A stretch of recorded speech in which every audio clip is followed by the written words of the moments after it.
नमस्कार मित्रांनो, मी उमेश. स्वागत आहे तुमचं मराठी टेक मित्र आपल्या यूट्यूब चॅनलमध्ये.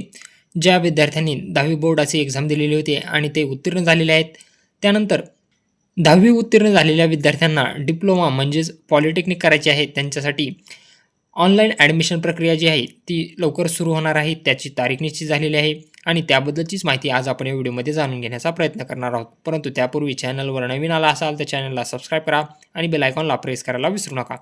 ज्या विद्यार्थ्यांना 10वी नंतर डिप्लोमा म्हणजेच पॉलिटेक्निक करायचे आहे, त्यांच्यासाठी ऑनलाईन प्रक्रिया सुरू झालेली आहे आणि त्यासाठी तुम्हाला कोणकोणती कागदपत्रे लागणार आहेत, ती कागदपत्रे तुम्हाला अगोदरच काढून ठेवावी लागतील आणि अर्ज भरत असताना ही कागदपत्रे तुम्हाला लागणार आहेत. चला मग पाहूयात की ऑनलाईन ॲडमिशन प्रक्रिया कधी सुरू होणार आहे आणि तुम्हाला कोणती कागदपत्रे प्रथम वर्ष व सेकंड इयरसाठी ऑनलाईन अर्जाची प्रक्रिया जी आहे ती 20 मे 2026 पासून सुरू होणार आहे आणि यासाठी तुम्हाला कोणकोणती कागदपत्रे लागणार आहेत, यामध्ये तुम्हाला जर तुम्ही कास्टमध्ये असाल तर तुम्हाला तुमचं कास्ट किंवा जमात प्रमाणपत्र लागणार आहे. महाराष्ट्रातील सक्षम प्राधिकारी यांनी विहित केलेले प्रमाणपत्र तुम्हाला लागणार आहे.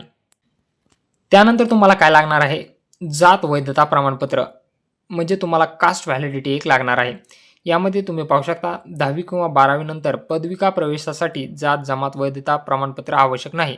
मात्र प्रथम वर्ष पदविका किंवा द्वितीय वर्षातील पदविका अभ्यासक्रमाच्या राखीव जागेवर प्रवेश मिळालेला मागासवर्गीय उमेदवाराने प्रवेश मिळाल्यापासून 1 महिन्याच्या आत जात जमात प्रमाणपत्राच्या पडताळणीची संबंधित जात जमात पडताळणीची समितीकडे योग्य भरलेला अर्ज सादर करावा.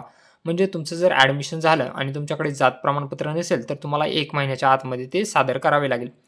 त्यानंतर अनुसूचित जाती, अनुसूचित जमाती व्यतिरिक्त उर्वरित सर्व मागासवर्गीय उमेदवारासाठी 31 मार्च 2027 पर्यंत वैध असलेले नॉन क्रिमिलियर प्रमाणपत्र आवश्यक असणार आहे. त्यानंतर तुम्हाला नॅशनॅलिटी प्रमाणपत्र लागणार आहे किंवा डोमेसाईल एज नॅशनॅलिटी डोमेसाईल हे तुम्हाला लागणार आहे. 5 नंबरला तुम्हाला उत्पन्नाचं प्रमाणपत्र लागणार आहे. TFWS योजनेअंतर्गत प्रवेश घेऊ इच्छिणाऱ्या उमेदवारासाठी सक्षम प्राधिकारी यांनी निर्गमित केलेलं उत्पन्नाचं प्रमाणपत्र लागणार आहे. जर EWSमधून अर्ज भरत असाल तर तुम्हाला EWS प्रमाणपत्र लागणार आहे. दिव्यांग असाल तर त्याचं प्रमाणपत्र लागणार आहे.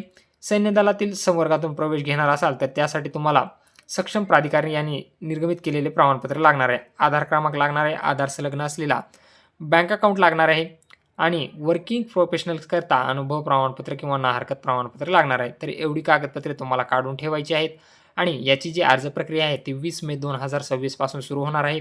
यासाठी अर्ज कसा भरायचा आहे हे आपण येणाऱ्या व्हिडिओमध्ये पाहणार आहोत. त्यामुळे चॅनलला सबस्क्राईब करून ठेवा आणि बेल आयकॉनला प्रेस करायला विसरू नका. व्हिडिओ आवडला असेल तर व्हिडिओला लाईक आणि शेअर करायला विसरू नका.